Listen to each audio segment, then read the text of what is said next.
महापालिका निवडणुकांच्या प्रचारासाठी उरले शेवटचे 4 दिवस. मुख्यमंत्री फडणवीसांची सोलापुरात सभा.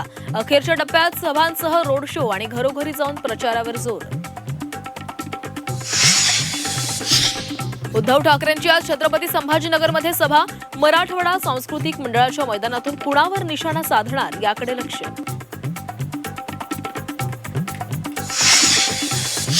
एकोणीसशे 52 मध्ये जन्माला आलेल्या पक्षाला 2026 मध्येही पोरं भाड्यानं घ्यावी लागतात. भाजपमधील आयरामांवर ठाकरे बंधूंचा हल्लाबोल. नाशिकमधील पहिल्या संयुक्त सभेतून विविध मुद्द्यांवरून जोरदार घणाघात. आमच्यावर आरोप करणाऱ्या भाजपचं हिंदुत्व निवडणुकांपुरतं. आरवली पर्वतरांगा आरे कॉलनी ते तपोवनातील प्रस्तावित वृक्षतोडीवरून ठाकरे बंधूंचा भाजपचा खरपूस समाचार. मुंबईत जन्माला आले म्हणून यांना हार फुलं घालायचे का? मुख्यमंत्री फडणवीसांची ठाकरे बंधूंवर टीका. तर घरच्यांनी घरच्यांसाठी केलेली आणि घेतलेली मुलाखत म्हणत उडवली खिल्ली.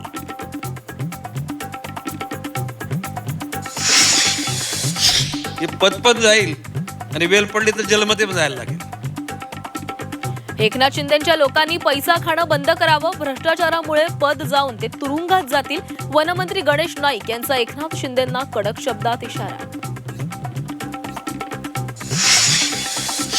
महायुतीचा मुंबईसाठी जाहीरनामा उद्या प्रसिद्ध होणार.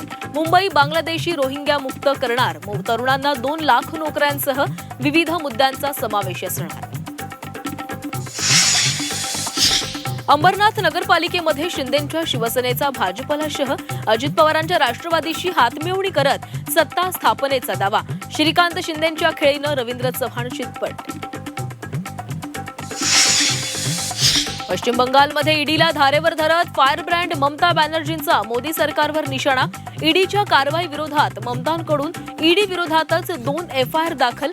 पक्षाची कागदपत्र पळवल्याचा केंद्रावर गंभीर आरोप.